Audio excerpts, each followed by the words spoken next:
अब आगे उपनिषद की बात करते हैं। वेदों का अंतिम भाग जो है उसको उपनिषद या वेदांत कहा गया है। वेदांतो नाम उपनिषद प्रमाणम। तो इसलिए उपनिषद जो है वो भारतीय दर्शन के मूल हैं और इनकी वन्य विषय, इसका प्रमुख प्रतिपाद्य विषय की बात करें तो अध्यात्म विद्या जो है वो इसमें मुख्य रूप से वर्णित है। अध्यात्म विद्या, वहां प्राण विद्या थी, आरण्यक में प्राण विद्या थी, यहाँ क्या कौन सी विद्या है? अध्यात्म विद्या। और शंकराचार्य तो इसको ब्रह्म विद्या कहते हैं। उपनिषद को उन्होंने कहा ये ब्रह्म विद्या, ब्रह्म को जानने वाली विद्या जो है वो उपनिषद है। तो इसलिए ऐसा क्यों कहा? क्योंकि यहां ब्रह्म का प्राधान्य है, ब्रह्म की बात की गई है। जो आपको मोह माया दिख रही है उससे छूटने की बात की गई है। सत्यम ज्ञानम अनंत ब्रह्म, ऐसे ऐसे वाक्यों से व्याख्याएं की गई है। तत्त्वमसि, जो मुझ में है तुम में भी वही है, या तुम में भी वही है जो ईश्वर का अंश है, ईश्वर का अंश तुम में है। तत्त्वमसि, तत्त्वमसि सर्वम खलविदम ब्रह्म, ये जो सारा दिख रहा है ये सारा ब्रह्म है। जैसे ईशावास्यमिदं सर्वम, कल एक मंत्र बताया था कि संसार के कण कण में वो भगवान है। आगे ना ब्रह्म वाली बात आ गई, तो ये कहाँ कौन बता रहा है? उपनिषद बता रहा है। तो इसलिए ये आत्म विद्या भी है, मोक्ष विद्या भी है, और नाम भी ले सकते हैं इसको, आत्म विद्या, मोक्ष विद्या, रहस्य विद्या, और एक और नाम आप दे सकते हैं गुह्य विद्या, छुपी हुई विद्या। एक मंत्र आता है, हिरण्यमयेन पात्रेण सत्यस्यापिहितं मुखम तत्त्वं पूखन अपावृणु सत्य धर्माय दृष्टये। ईशावास्योपनिषद का मंत्र है। आपने एक सीरियल आता था कुछ समय पहले DD1 पे, उपनिषद गंगा, अभी YouTube पे आप देख सकते हैं उसको। तो वहां उसका जो टाइटल सॉन्ग है वो यही है, हिरण्मयेन पात्रेण सत्यस्यापिहितं मुखम तत्त्वं पूखन अपावृणु सत्य धर्माय दृष्टये। कि सारा ये जो संसार का ज्ञान है ना, ये हिरण्यमयी पात्र से ढका हुआ है। इसलिए मैं बोलता हूँ सोना कम पहना करो। जब सोना पहनते हैं तो अहंकार आ जाता है, आंखें जो है ना उनमें सोना भर जाता है, सोने का दिखता है सारा। तो ये जब सोना हट जाएगा ना तो तत्व ज्ञान हो जाएगा। तत्वम पूषण अपावृणु, हटाना है। सत्य धर्माय दृष्टये, सत्य और धर्म को जानने के लिए, या उस धर्म सत्य को जानने के लिए आपको ये हिरण्यमय पात्र, सोने का पात्र जो है, ढक्कन, एक मटकी के ऊपर ढक्कन लगा दिए ये समझिए, और बीच में ज्ञान डाला हुआ है। तो ढक्कन किसका है? सोने का। तो सोने का ढक्कन जब हट जाएगा, ये सोना रूपी अहंकार जब हटेगा, भागवत में कहा है ना कि कहाँ बैठना है? बोला मुकुट पे बैठ जा।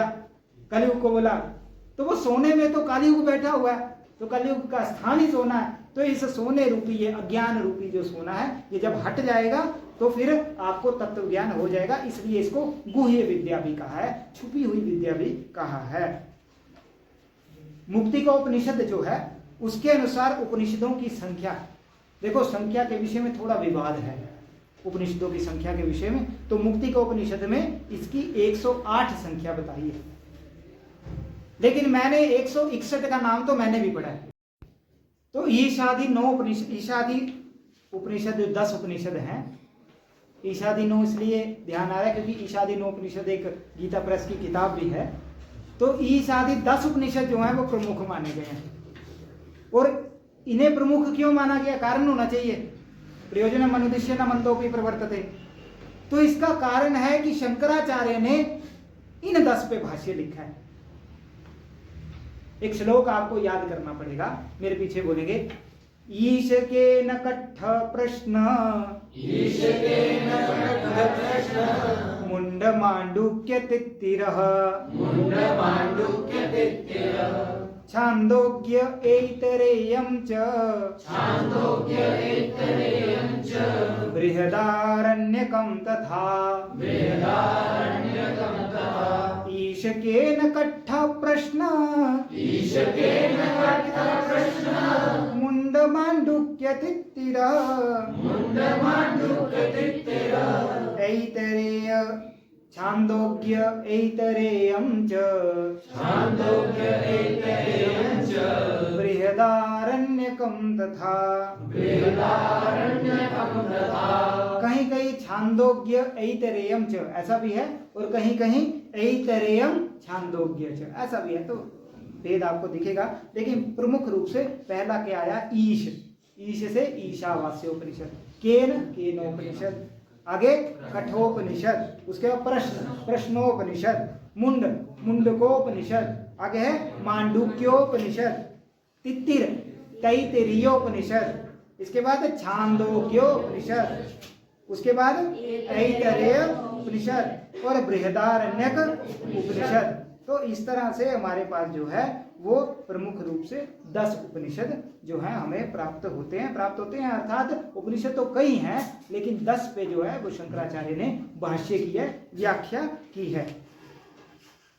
अब शंकराचार्य के भाष्य को भी आप गंभीरता से देखें तो पता लगता है कि शंकराचार्य के 4 उपनिषद पे जो भाष्य है वो पद्यात्मक है, श्लोकात्मक है, और 6 पे गद्यात्मक है, पैराग्राफ में लिखा है। 4 पे पद्यात्मक और 6 पे गद्यात्मक। और उपनिषदों की महत्व आपको इसी से पता लग जाएगा कि प्रोफेसर ह्यूम हुए हैं विदेशी विद्वान, उन्होंने 13 उपनिषद का अनुवाद अंग्रेजी में कर दिया, इंग्लिश में ट्रांसलेट कर दिए 13 उपनिषद। और एक दारा शिको हुए हैं, दारा शिको ने 17वीं शताब्दी में, मुगल वंश में एक ही तो आदमी हुआ जिसने उपनिषदों को पढ़ा है, जिसने संस्कृत को ढंग से पढ़ा है, वो है दारा शिको। तो दारा शिको ने 50 उपनिषदों को फारसी में अनुवाद कर दिए। उसके बाद उनको दुत्कारा गया, उनको बाहर निकाला गया महल से, उनको कष्ट दिए गए, जेल में डाला गया, अंत में मार भी दिया गया। तो ऐसे दारा शिको ने संस्कृत को पढ़कर उपनिषदों को 50 उपनिषदों को उन्होंने अनुवादित किया फारसी में। ऋग्वेद के जो प्रमुख 2 उपनिषद हैं ऐतरेय और तथा कौशिकी, शुक्ल यजुर्वेद का ईशावास्योपनिषद और बृहदारण्यकोपनिषद, कृष्ण यजुर्वेद कठोपनिषद, तैत्तिरीयोपनिषद, श्वेताश्वतरोपनिषद, मैत्रायणी, और सामवेद का केनोपनिषद और छांदोग्योपनिषद, अथर्ववेद का मुंडकोपनिषद, मांडुक्य। याद करने में अच्छा रहेगा, मुंड और मांडुक्य दोनों जो हैं वो अथर्ववेद में है, और एक प्रश्नोपनिषद भी छांदोग्योपनिषद से संबंधित है। ईशावास्य की बात करें तो ये शुक्ल यजुर्वेद की वाजस्नेही शाखा के 40वां अध्याय है। शुक्ल यजुर्वेद की वाजस्नेही शाखा का ये 40वां अध्याय जो है उसी को ईशावास्य उपनिषद कह दिया गया है। और इस 40वें अध्याय में, इस ईशावास्य उपनिषद में 18 मंत्र हैं। इस ईशावास्योपनिषद में निष्काम कर्म की बात की गई है, जिसकी विषय में मैं कल सेमिनार हॉल में कह रहा था कि निष्काम कर्म करना चाहिए, लालच में नहीं कुछ काम करना चाहिए। तो कहा वो पहले श्लोक में तेन त्यक्तेन भुंजितः मा घृतः कस्य स्विद्धनम, तेन त्यक्तेन भुंजितः, कि भोग भी करो तो दान करते हुए करो। इतना खाऊं कि मेरा भी पेट भरे और किसी और का पेट भी खाली ना रहे। इतना ना खा जाऊं, 4 प्लेट खा जाऊं कि जो कुछ भूखे लोग हैं उनको भोजन नहीं मिल रहा। तो तेन त्यक्तेन भुंजितः मा घृतः कस्य स्विद्धनम। और निष्काम कर्म की भी बात कही है, ना कर्म लिप्यते नरः, कर्म का लेप नहीं होना चाहिए, काम कर रहे हैं करते रहो ना, उसका अहंकार नहीं होना चाहिए। तो ऐसे अद्भुत श्लोक आपको ऐसे अद्भुत मंत्र जो हैं, जैसे हिरण्यमयेन पात्रेण सत्यस्य पेय, कितने अद्भुत मंत्र है। 18 मंत्र हैं, लेकिन इसकी व्याख्याएं जो है 18 महीनों तक चल सकती हैं, एक एक मंत्र की व्याख्या जो। तो ऐसे 18 मंत्र हैं जिसमें प्रमुख रूप से ब्रह्म की बात की गई है, जगत की बात की गई है, कर्म की बात की गई है। ईशावास्य उपनिषद में विद्या और अविद्या का सुंदर विवेचन किया गया है, संभूति और असंभूति का विवेचन किया गया है। विद्या का वर्णन भी है, अविद्या का भी वर्णन है, संभूति का वर्णन है, असंभूति का वर्णन है। तो आप पढ़िए उसको, बहुत अच्छा है। 18 मंत्र हैं, पढ़ने में भी आनंद आएगा, ज़्यादा समय भी नहीं लगेगा। और इसके जो प्रमुख मंत्र हैं जो आपको ध्यान में रखने, कई बार परीक्षाओं में पूछे जाते हैं, ईशावास्यमिदं सर्वम यत् किंच जगत्याम जगत। कर्म की बात करें तो कुर्वन्नेवेह कर्माणि जिजीविषे क्षतं समाह। एक और मंत्र आता है इसका, यस्तु सर्वाणि भूतानि आत्मन्येवानुपश्यति। हम दूसरे से बैर कब करते हैं? जब हम उसको अपने से अलग समझते हैं। जब सबको अपना समझेंगे तो फिर बैर खत्म हो जाएगा। यस्तु सर्वाणि भूतानि आत्मन्येवानुपश्यति, आत्मनि इव पश्यति, अपना ही है ऐसा जब समझेंगे तो सब बैर जीरो माइनस। तो इसलिए कितना अच्छा मंत्र है, कविर मनीषी परिभू स्वयंभू। और आगे कहते हैं विद्यया मृतमश्नुते। ये कई संस्थाओं का ध्येय वाक्य है, विद्यया मृतमश्नुते। ये अमृत जो है, इस अमृत का पान कैसे होगा? विद्या से होगा। जैसे आप अभी बैठे हैं, पिछले 1 घंटे से बैठे हैं, तो इस विद्या से आप अमृत का पान कर सकते हैं। अमृत अर्थात मोक्ष को प्राप्त कर सकते हैं, उस ब्रह्म को प्राप्त कर सकते हैं। किससे? विद्या। विद्या अर्थात ज्ञान से। आगे क्या कह रहे हैं? असूर्या नामते लोका अंधेन तमसा वृताः। व्याख्या के लिए समय नहीं है, मैं प्रमुख रूप से कुछ जो पंक्तियां हैं, जो इसके मंत्र हैं, वो आपके सामने रख रहा हूं। अगला है बृहदारण्यकोपनिषद, बड़ा उपनिषद है, उसके विषय में। ये शतपथ ब्राह्मण का अंतिम 6 अध्यायों का रूप है, और मुझे लगता है सबसे बड़ा उपनिषद जो है वो बृहदारण्यकोपनिषद है। इसमें 3 भाग हैं या 3 कांड हैं। किसमें? हाँ, सो तो नहीं गए? तो बृहदारण्यकोपनिषद में 3 कांड हैं। कमर सीधी करके बैठिए। हाँ, पहला है मधुकांड, दूसरा है याज्ञवल्क्य कांड, तीसरा है खिल कांड। कौन कौन से आए? हाँ, अब इसमें कुछ प्रमुख संवाद हैं। तो पहला जो प्रमुख संवाद है वो है याज्ञवल्क्य और मैत्रेयी संवाद। यहां से कई बार प्रश्न पूछे जाते हैं। अगला है गार्ग्य अजात शत्रु संवाद। अग्रिम है याज्ञवल्क्य गार्गी संवाद। याज्ञवल्क्य का संवाद मैत्रेयी से भी है, याज्ञवल्क्य का संवाद गार्गी से भी है। कुछ लोग बोलते हैं कि भारतीय संस्कृति में महिलाओं को पढ़ाया नहीं जाता है, महिलाओं की स्थिति बहुत बुरी है। उनको ये देखना चाहिए कि गार्गी जो है वो याज्ञवल्क्य जैसे विद्वान के साथ संवाद कर रही है, धर्म अध्यात्म पे बात कर रही है। कौन कहता है कि महिलाओं को पढ़ाया नहीं जाता है? अपाला, घोषा, कितने नाम आते हैं। तो गार्गी का संवाद भी इसी उपनिषद में हमें प्राप्त होता है। जनक और याज्ञवल्क्य का संवाद भी, ये जनक रामायण वाले जनक नहीं है, ये अन्य जनक हैं। तो राजा जनक का संवाद भी याज्ञवल्क्य से यहाँ प्राप्त होता है। एक और है श्वेत केतु और आरुणि। आरुणि का नाम आपने सुना होगा। इन दोनों का संवाद भी प्रमुख संवाद के रूप में बृहदारण्यकोपनिषद में है। इसके कुछ प्रमुख मंत्र हैं जिनको आप जीवन में ना भूलें तो अच्छा है, संस्कृत के क्षेत्र में रहना। एक पहला मंत्र है अहम ब्रह्मास्मि।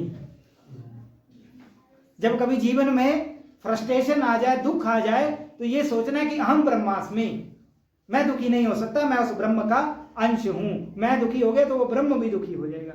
इसलिए अहम ब्रह्मास्मि। आत्मा वारे द्रष्टव्य श्रोतव्यो मंतव्यो निधिध्यासितव्य। आत्मा वा अरे द्रष्टव्य, देखना क्या है? लोग सोचते हैं ना कि क्या क्या देखना है, तो आत्मा को देखना है। हम बेकार की चीजें देखे जा रहे हैं। अपनी आंखों से पूछिए क्या क्या देखने की इच्छा रखती है। तो देखना है तो आत्मा देखो। आत्मा वारे द्रष्टव्य श्रोतव्य, सुनना क्या है? आत्मा ही सुननी है, उस ब्रह्म को ही सुनना है। मंतव्य, मन में भी उसको रखना है। मन में पता नहीं क्या क्या रखा है, गंदगी रखी हुई है, पता नहीं किस किस को बिठा के रखा हुआ है। तो मंतव्यो, कुछ बच्चे हंस रहे हैं, वो समझ रहे हैं कि मैं क्या बोल रहा हूं। तो मंतव्य भी किसका करना है? आत्मा का करना है, उस आत्म परमात्मा का करना है निधि ध्यासन। और ध्यान भी किसका करना है? हम पता नहीं किस किस लोगों के ध्यान में रहते हैं, ध्यान उस ब्रह्म का करो। ये कौन कह रहा है? बृहदारण्यकोपनिषद। देखिए बिना पढ़े आपको मूल सार मैंने बता दिया। एक प्रमुख मंत्र जो है इसमें है अस्तो मां सत्यम। अभी जो मैंने बोला कि मन में ना जाने किस किस को बिठा के रखा हुआ है, अब तक असत में थे, अब सत की तरफ जाना है। जो जितना गड़बड़ हुआ होने दो। अस्तो मां सद्गमय तमसो, अंधेरे में है अभी अंधेरे में बैठे हुए हैं, तो तमसो मां ज्योतिर्गमय, और मृत्यु में पड़े हुए हैं, मृत्युर्मा अमृतम गमय, मरण से अमृत की ओर जाना है, अमरता की ओर जाना है। ये कौन बोल रहा है? बृहदारण्यकोपनिषद बोल रहा है। देखिए कितना गंभीर ज्ञान, और आप अभी तक परिचित नहीं होंगे इससे। तो इसमें एक और है जो मैंने बोला कि दूसरे को कैसा है, तो उसके लिए सोचिए अयम आत्मा ब्रह्म। ये जो सामने वाली आत्मा ये भी ब्रह्म है। अहम ब्रह्मास्मि तो ठीक है कि मैंने बोल दिया हम ब्रह्मास्मि, कल से सबको बोले हम ब्रह्मास्मि, तुम नहीं हो, गुरुजी ने बोला हम, तो अहम ब्रह्मास्मि अयम आत्मा ब्रह्म, ये भी ब्रह्म है, मैं भी ब्रह्म हूं। तुझ में ओम, मुझ में ओम, सब में ओम समाया। ये जब चिंतन आ जाएगा तो सारे विवाद खत्म हो जाएंगे। और अंत में एक मंत्र जो है वो सारा कंपाइल कर रहा है, ओम पूर्णमिदः पूर्णमिदं पूर्णात् पूर्णमुदच्यते पूर्णस्य पूर्णमादाय पूर्णमेवावशिष्यते। कुछ शेष नहीं रहेगा। उस ब्रह्म को जब आप जान लेते हैं ना, तो बचेगा कुछ नहीं। तो फिर ना कर्म लिप्यते नरः, ईशावास्य उपनिषद का वो मंत्र लागू हो जाएगा कि कर्म का लेप होगा ही नहीं। मैं नहीं करता हूं, करते हो तुम कन्हैया। हाँ, तब ये कहेगा कि मेरा तो नाम हो रहा है, मैं करता नहीं हूं। ये जो अहम का कर्ता का भाव है ये चला जाता है। लेकिन उसके लिए आपको अहम ब्रह्मास्मि और अयम आत्मा ब्रह्म ऐसे मंत्रों को आपको निधि ध्यासन करना पड़ेगा। श्रोतव्य, मंतव्य, द्रष्टव्य। अब अगला है तैत्तिरीयोपनिषद। इसमें 3 वल्लियां हैं, या प्रपाठक भी आप बोल सकते हैं, और प्रसिद्ध हैं। पहली है शिक्षावल्ली, अगला है ब्रह्मानंदवल्ली, और तीसरा है भृगुवल्ली। कौन कौन सी वल्लियां आई? हाँ, और तीसरी भृगुवल्ली। अब शिक्षावल्ली में स्नातक जब हो जाता है, स्नातक का अर्थ क्या होता है? हाँ, ग्रेजुएशन, है ना। आज के विषय में तो ग्रेजुएट ही होता है, लेकिन स्नातक का अर्थ है नहाया हुआ। जिसने स्नान कर लिया वो स्नातक है। आप स्नातक कर रहे हैं, इस वर्ष आप स्नात हो जाएंगे, स्नातक हो जाएंगे। नहा लिए, 6 सेमेस्टर में नहा रहे हैं, लगातार नहा रहे हैं। किससे नहा रहे हैं? ज्ञान से नहा रहे हैं। जब अच्छा खासा नहाना हो जाएगा, सारी अज्ञान रूपी गंदगी बाहर निकल जाएगी, तो आपको बोला जाएगा स्नातक। और जब बच्चा स्नातक हो जाता है, उसे कुछ शिक्षाएं दी जाती हैं, आज के रूप में जो फेयरवेल बोलते हैं। तो उस समय अध्यापक समझाता है, क्या समझाता है? पुत्र सत्यम वद, धर्मम चर, स्वाध्यायन मा प्रमदितव्यम। कि बच्चा आज मेरी एक बात ध्यान में रखना कि तुम सच बोलना, जीवन में कभी झूठ ना बोलना। नौकरी करोगे तो वहां पे पैसा गबन मत करना, भ्रष्टाचार मत करना। धर्मम चरा, चाहे सारा स्टाफ गलत काम कर रहा होगा, तुम धर्म पे चलो। स्वाध्याय मां प्रमदितव्यम, की शास्त्री हो गई, एमए हो गई, छोड़ो अब बहुत हो गया, अब हम कुछ टाइम रेस्ट करेंगे, ऐसा नहीं छोड़ना है। कहना है हमने स्वाध्याय मां प्रमदितव्यम, पढ़ना नहीं छोड़ना है। स्व अध्ययन, अपना अध्ययन, अर्थात उस ब्रह्म को जानने का। और वो किससे होगा? विद्या मृतमश्नुते, उपनिषद हमें कह रहा है कि विद्या से प्राप्त होगा। तो इसलिए ये ज्ञान से ही हम उस ब्रह्म को प्राप्त करेंगे। तो ऐसे जो शिक्षाएं हैं, गुरु कहता है कि मैंने जो अच्छे काम किए हैं, अच्छा गुरु तो वही होता है। यान्यस्माकं सुचरितानि तान्येव उपासितव्यानि, जो मेरी अच्छी बातें लगे उनका ही अनुसरण करना।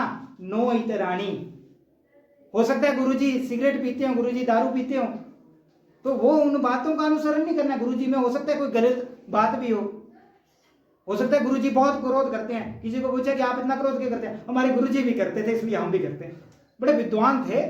नहीं, यानी अस्माकम सुचरिता है।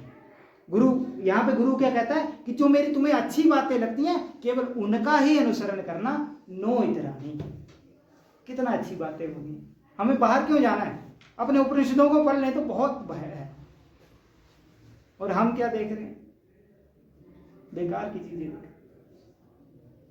आचार्य देवो भव, आज आचार्य देव हैं क्या? अतिथि देवो भव, आज फिल्म देख रहे हैं अतिथि तुम कब जाओगे। मातृदेवो भव, पितृदेवो भव, सब देवता के रूप में है। तो इसलिए ये सारी शिक्षाएं कहां पर हैं? तैत्तिरीय उपनिषद में। अब ब्रह्मानंद वल्ली जो है उसमें ब्रह्म के स्वरूप का वर्णन किया गया है, इसीलिए ब्रह्मानंद वल्ली कहा। और इसमें प्रमुख रूप से 5 कोशों का वर्णन है। 5 कोश कौन से हैं? अन्नमय, प्राणमय, मनोमय, विज्ञानमय और आनंदमय। लिख लीजिए, अन्नमय, प्राणमय, मनोमय, विज्ञानमय, आनंदमय। इन 5 कोशों का वर्णन तैत्तिरीय उपनिषद के ब्रह्मानंद वल्ली में है। भृगुवल्ली में भी ब्रह्म विद्या का वर्णन है। और इसमें एक प्रमुख आख्यान हमें प्राप्त होता है, वरुण और भृगु का आख्यान। वरुण और भृगु का आख्यान जो है वो हमें भृगुवल्ली में प्राप्त होता है। और आइए इसके और मंत्र जो मैंने आपको बता भी दिए हैं। सत्यम ज्ञानम अनंतम ब्रह्म, इसका प्रमुख मंत्र है सत्यम ज्ञानम अनंतम ब्रह्म। ये ब्रह्म जो है अनंत है, आप इसको समझ नहीं पाओगे, इसलिए इसको जानते रहना चाहिए। सत्यम ज्ञानम अनंतम ब्रह्म। अगला है रसो वही सह। हम रस कहां ढूंढ रहे हैं, आनंद कहां ढूंढ रहे हैं? फिल्मों में ढूंढ रहे हैं, मार्केट में ढूंढ रहे हैं, किसी के पीछे भागे जा रहे हैं कि उसमें आनंद मिल रहा है। लेकिन रसो वही सह, असली रस कौन है? वह ब्रह्म है। एक बार जान के तो देखो उसको। तो उपनिषद कह रहे हैं कि रसो वही सह, सत्यम वद धर्मम चर स्वाध्यायन प्रवचनाभ्याम महाप्रमदितव्यम। प्रमदीय प्रमाद, आलस नहीं करना पढ़ने में कि मैंने आज बोल दिया आप 6 महीने बाद अपनी डिग्री कर लेंगे तो कोई नहीं, गुरुजी ने बोला तो ये थोड़ी बोला था कि डिग्री के जिस दिन पूरी उसके अगले दिन ही पढ़ना है, 2-4 दिन बाद भी शुरू कर सकते हैं, ऐसा नहीं। ना प्रमदितव्यम, मां प्रमदितव्यम, प्रमाद नहीं करना है। जब जागो यही समय है और सही समय है।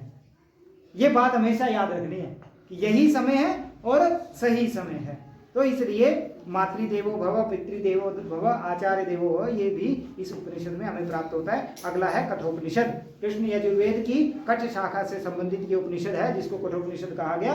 और इसमें 2 अध्याय और 3 वल्लियां हैं। और इसमें सबसे प्रमुख है यम नचिकेता संवाद, जिसकी कल मैंने आपको कहानी थोड़ी सी बताई थी। और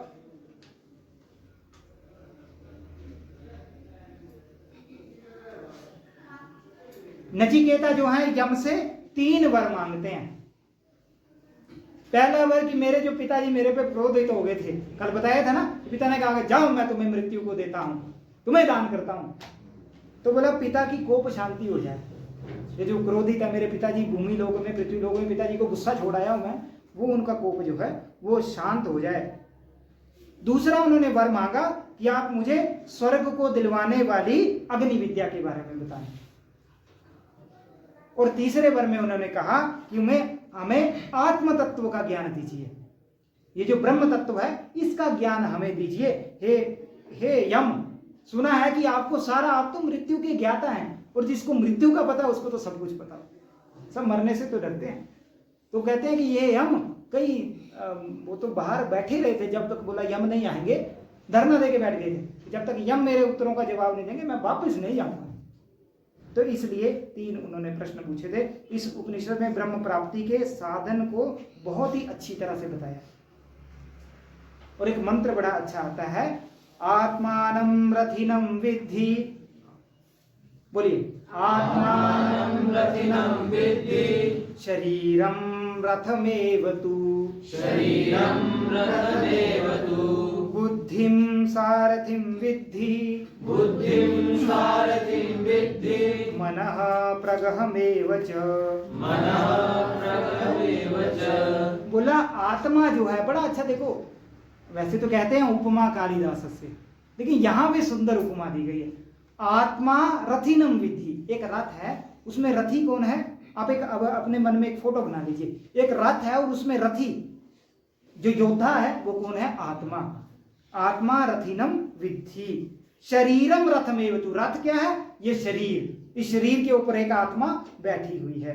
बुद्धि सारथी तस्य, और सारथी कौन है? दिमाग, बुद्धि। मनः प्रगहमेव च, और मन क्या है? रस्सी। अब ये मन जो है ना, ये बुद्धि से बीच बीच में खींच लेना है। और ये तो आधा मंत्र मैंने सुनाया, आगे है कि जो इंद्रियां हैं वो घोड़े हैं। अब आप कल्पना कीजिए कि आत्मा को ले जाना है कहां? मोक्ष तक। किसने ले जाना है? इस शरीर ने ले जाना है। रथी को ले जाना ना, यही काम करना है। और कौन ले जा रहा है? सारथी कौन है? तो बुद्धि। बुद्धि का काम है कि वो, उसको रास्ता पता है, अपने दिमाग का काम लिया करो। इससे हमें ये समझ आता है कि अपने दिमाग से काम लेना चाहिए, मन से नहीं। मन तो रस्सी है, तो मन से, मन रूपी रस्सी से कौन खींचनी है? इंद्रियां खींचनी, जो इधर उधर भागती है ना, घोड़े इधर भाग रहा है, एक इधर भाग रहा है, इनको खींचना और सीधे चलो जहां मोक्ष की ओर जा रहे हैं। कितना सुंदर कि यहाँ वर्णन जो है वो कठोपनिषद में, इसलिए कठोपनिषद को कई विश्वविद्यालयों में पढ़ाया जाता है। बहुत सुंदर, एक इसको पढ़ने लायक की कथा भी बहुत अच्छी है इसकी। तो ये कठोपनिषद है और इसके कुछ प्रमुख है। नेह नानास्ति किंचन, देखो बात एक या अलग अलग शब्दों से बोला। नेह मतलब न इह, नेह नानास्ति, नाना होता है बहुत प्रकार का, बहुत प्रकार का कुछ नहीं है। ये तरुणेश है, ये आदित्य है, ये ऋतिक है, ये आकाश है, ऐसा कुछ भी नहीं है। नेह नानास्ति, अलग अलगाव कुछ नहीं है।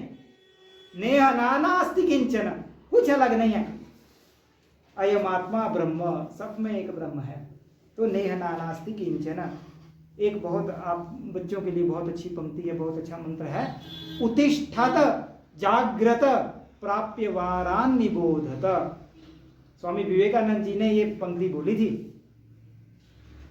उठो, जागो और तब तक चलते रहो जब तक आपको आपका लक्ष्य प्राप्त ना हो जाए। उत्तिष्ठत जाग्रत प्राप्य वारान निबोधत, ये कहां बोला है? कठोपनिषद। तो कठोपनिषद में कि आप जब फ्रस्ट्रेट हो जाए तो इस पंक्ति को याद कीजिए कि जो हो गया सो हो गया। उत्तिष्ठत जाग्रत प्राप्य वारान निबोधत। एक और जो गीता में भी प्राप्त होती है पंक्ति, अजो नित्यः शाश्वतो यम पुराणो ना हन्यते हन्यमाने शरीरे, ये गीता में प्राप्त हो रही है, तो यहां भी हमें प्राप्त होती है। अगला है अणोरणीयान महतो महीयान, अणोरणीयान महतो महीयान। और अगला है ना वित्तेन तर्पणीय मनुष्य, इस बात को गांठ बांध लो। ना वित्तेन तर्पणीय मनुष्य, कि पैसे से किसी का तर्पण नहीं हो पाएगा। आप जितना पैसा खिलाओगे उतनी भूख बढ़ती जाएगी। तो इसलिए पैसा दो मत किसी को, मैं घूस की बात कर रहा हूं। आप सामने वाले को सोच रहे हैं इसको पैसा देंगे तो ये प्रसन्न हो जाएगा, हमारे पीछे दौड़ना शुरू कर देगा, वो क्षणिक होगा। क्योंकि ना वित्ते न तर्पणीय मनुष्य, पैसे से कोई प्रसन्न नहीं हो। तो इसलिए पैसा जो है वो क्षणिक है। तो ये कौन कह रहा है? कठोपनिषद। अगर अगला है केनोपनिषद, ये सामवेदीय जैमिनीय तुल्यकार जो शाखा है उससे संबंधित है, इसलिए इसको तुल्यकार उपनिषद भी कहते हैं। केनोपनिषद में 4 खंड हैं और 34 मंत्र हैं। आज इसको उपनिषद वाले को हम पूरा कर देंगे, है ना, थोड़ा थोड़ा करना है। इसमें एक बड़ा रोचक आख्यान हमें प्राप्त होता है केनोपनिषद में, उमा हैमवेती आख्यान। उमा हैमवती जो आख्यान है, इसको पढ़िए, बहुत अच्छा है ये। यहाँ भी ब्रह्म के ज्ञान के विषय में चर्चा की गई है, उमा हैमवती आख्यान। और नेति नेति का सिद्धांत, चरैवेति वहां आया था ना, कहाँ आया था? ऐतरेय ब्राह्मण, बहुत बढ़िया। तो ऐतरेय ब्राह्मण वहां आया था, नेति नेति यहाँ बोला केनोपनिषद में। अब तो समझ आ गया ना, हमारा देवाक्य 2 से लिया गया है। कितनी देखो विराट चिंतन है कि 2 पंक्तियों को एक जगह इकट्ठा कर दिया। तो नेति नेति इसका अर्थ क्या है? ना इति ना इति, समाप्ति नहीं है, समाप्ति नहीं है, समाप्ति नहीं है, बोल दिया। ब्रह्म अनंत है, तो नेति नेति। तो ये सारा वर्णन है। अब अगला है छांदोग्योपनिषद। इसमें तंडी नाम, कई बार इसको नाम प्रयोग किया गया है, इसका तंडिन भी कहा गया है। ऐसा इसके लिए शंकराचार्य ने इस उपनिषद को ये शब्द कहा है। छांदोग्य उपनिषद में 8 अध्याय हैं और इसमें एक कथा आती है जो कि इसके 4th अध्याय में है, सत्यकाम जाबाल कथा। सत्यकाम जाबाल कथा छांदोग्य उपनिषद में है। और श्वेत केतु और प्रवाहन का दार्शनिक संवाद भी इसमें है, श्वेत केतु और प्रवाहन। और एक प्रश्न कई बार पूछा गया है कि इसके 6ठे अध्याय में आरुणी जो है, आरुणी अपने पुत्र श्वेत केतु को ब्रह्म विद्या का उपदेश देते हैं। कैसा प्रश्न पूछा गया कई बार है कि एक तो ये प्रश्न बन गया कि श्वेत केतु को ब्रह्म विद्या किसने दी, या ब्रह्म विद्या का उपदेश किसने दिया? तो आरुणी ने दिया। या ये प्रश्न हो सकता है आरुणी ने श्वेत केतु को ब्रह्म विद्या का उपदेश किस उपनिषद में दिया? तो छांदोग्य उपनिषद में दिया। और इसी उपदेश में एक शब्द आया है जिसको मुझे लगता है पूरा भारत परिचित है, तत्त्वमसि। तत्त्वमसि, वो अपने पुत्र को बोल रहे तत्त्वमसि। देखो बाप भी बेटे को समझा रहा है, ब्रह्म विद्या समझा रहा है, तो तत्त्वमसि। और इसमें एक और महावाक्य आया है, सर्वम खलविदम ब्रह्म। संवाद आपको बता ही दिया, सत्यकाम जाबाल कथा है। इसमें नारद सनत कुमार की कथा भी इसी में है, इंद्र विरोचन की कथा भी इसी उपनिषद में, छांदोग्य उपनिषद में है। एक बड़ा उपनिषद है। अगला है मुंडकोपनिषद। मुंडकोपनिषद को इसलिए जानना चाहिए क्योंकि हमारा जो भारत का ध्येय वाक्य जो है वो यहीं से लिया गया है, सत्यमेव जयति नानृतम। वहां जयते कर दिया गया, सत्यमेव जयते, जीत जो है वो सत्य की होती है। इसलिए गुरु जी ने तैत्तिरीय उपनिषद में बोला सत्यम वद, इसलिए कहा। तो आगे क्या है कि मुंडकोपनिषद जो है वो शौनकीय शाखा से संबंधित है। इसके 3 मुंडक हैं, 3 मुंडक हैं, इसलिए मुंडकोपनिषद नाम है। और पहले मुंडक में पराविद्या और अपरा विद्या का उल्लेख है। परा और अपरा विद्या, परा अर्थात ब्रह्म विद्या और अपरा अर्थात वेद वेदांग का ज्ञान, वो अपरा विद्या का वर्णन इसमें है। द्वितीय मुंडक में ब्रह्म के स्वरूप का वर्णन है और तृतीय में द्वैतवाद का वर्णन है। अब यहां आपको प्रश्न पूछा जा सकता है कि द्वा सुपर्णा सयुजा सखाया, इस मंत्र में किसका वर्णन है? तो इसमें द्वैतवाद का। अब तक तो उपनिषद जो है वो ब्रह्म की बात कर रहे थे, ब्रह्म की बात कर रहे थे और ब्रह्म को जानने की बात कर रहे थे, जानने की बात कर रहे थे। तो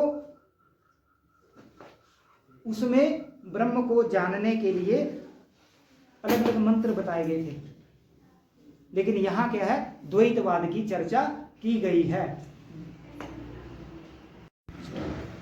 तो द्वैतवाद जो है वो सांख्य में वर्णित है। द्वैतवाद का वर्णन कहाँ है? सांख्य में। वहां प्रकृति और पुरुष की बात की गई है, जैसा कि आपने सांख्य कारिका में पढ़ाया है। तो वहां 2 की बात की गई है। वेदांत उपनिषद जो है मुख्य रूप से वेदांत का विषय, तो वहां ब्रह्म की बात है, एक ब्रह्म है, बाकी सब ब्रह्म सत्यम जगन मिथ्या। लेकिन सांख्य जो है वो 2 की बात करता है, एक प्रकृति है, एक पुरुष है। तो उसका वर्णन जो है वो इस उपनिषद में आया है। कौन से मंत्र द्वारा? द्वा सुपर्णा सयुजा सखाया। ठीक है, इसको पूरे मंत्र को आप पढ़ सकते हैं। तो ये द्वैतवाद को प्रेरित करने वाला है। और वेदांत शब्द का प्रथम प्रयोग जो है इसी उपनिषद में हुआ है। मुंडकोपनिषद में वेदांत शब्द का प्रथम प्रयोग। देखो वेदांत का पहला शब्द का प्रयोग भी इसी उपनिषद में हो रहा है और द्वैतवाद की बात भी यही उपनिषद कर रहा है। एक अद्भुत उपनिषद है मुंडकोपनिषद। और द्वासपर्णा सयुजा सुखाया समानम वृक्षम परिशस्व जाते, एक ही वृक्ष में बैठे हैं दो पंछी, एक दृष्टा रूप में है और एक काम कर रहा है। वो सांख्य तो यही कहता है कि एक दृष्टा है और एक काम करने वाला, एक प्रकृति एक पुरुष है। तो वहां आगे आगे कहते हैं विद्यते हृदय ग्रंथिश्च छिद्यते सर्वसंशयाः। आज आपने उपनिषदों की बात सुनी तो कई प्रकार के संशय जो आपके हृदय में है आज थोड़े से हटे तो होंगे। तो उसको अगर एक पंक्ति में कहें तो विद्यते हृदय ग्रंथिश्च, हृदय की गांठें जो हैं वो खुल गई हैं। विद्यते हृदय ग्रंथिश्च छिद्यते सर्व संशयाः, संशय टूट रहे हैं, कुछ तो समझ आ रहा है, संशय बाहर जा रहे हैं। तो आगे है सत्यमेव जयते भी यही है। अगला है मांडूक्य उपनिषद। ये सबसे लघु उपनिषद है जिसमें 12 वाक्य हैं, केवल 12 वाक्य हैं। मांडूक्य उपनिषद में चैतन्य की 4 अवस्थाएं बताई हैं। कौन कौन सी हैं? जागृत, स्वप्न, सुषुप्ति और तुरीय। ये याद होनी चाहिए, जागृत, स्वप्न, सुषुप्ति और तुरीय। और मांडूक्य उपनिषद में 12 मंत्र हैं और मुख्य व्याख्या की गई है ओमकार की व्याख्या की गई है। ओम के विषय में प्रमुख रूप से कहा है। अगला है प्रश्नोपनिषद, इसमें 6 खंड हैं। इस उपनिषद में सुकेश आदि 6 ऋषि हैं। 6 ऋषि, अलग अलग नाम है उनके। सुकेश आदि, सुकेश नाम के ऋषि थे और अन्य भी ऋषि हैं। सुकेश आदि जो ऋषि 6 हैं वो महर्षि पिप्पलाद से ब्रह्म विद्या विषयक प्रश्न पूछते हैं। 6 ऋषि ब्रह्म विद्या विषयक महर्षि पिप्पलाद से प्रश्न पूछते हैं, इसलिए इसका नाम प्रश्नोपनिषद हो गया, जिसमें प्रश्न पूछे गए हैं। अंतिम है श्वेताश्वतरोपनिषद। ये कृष्ण यजुर्वेद से संबंधित है, जिसमें एक तो सांख्य का वर्णन किया गया। सांख्य यहां भी मिलता है, ये प्रश्न बन सकते हैं। देखो ईशावास्य उपनिषद में सांख्य नहीं है, लेकिन मुंडकोपनिषद और श्वेताश्वतरोपनिषद में तो प्रमुख रूप से सांख्य वर्णित है। तो सांख्य का वर्णन भी यहाँ पे है और शैव का सिद्धांत भी यहाँ वर्णित है। शैव का वर्णन कहाँ है? श्वेताश्वतरोपनिषद में। इसलिए शैव धर्म का प्रतिपादक ग्रंथ इसको माना गया है, श्वेताश्वतरोपनिषद में। और इसका एक प्रसिद्ध मंत्र है अजामेकाम लोहित शुक्ल कृष्णा। अजामेकाम लोहित कृष्ण शुक्लाम। यहाँ लाल और काले रंग से यहाँ द्वैतवाद को बताया गया कि 2 हैं, एक नहीं है इस दुनिया में, 2 हैं। तो कुछ 2 को मानते हैं, कुछ 1 को मानते हैं, लेकिन उपनिषद मुख्य रूप से ब्रह्म विद्या को वेदांत की दृष्टि से देखता है। तो मैं मानता हूं कि उपनिषद का आपको ज्ञान मिल गया होगा।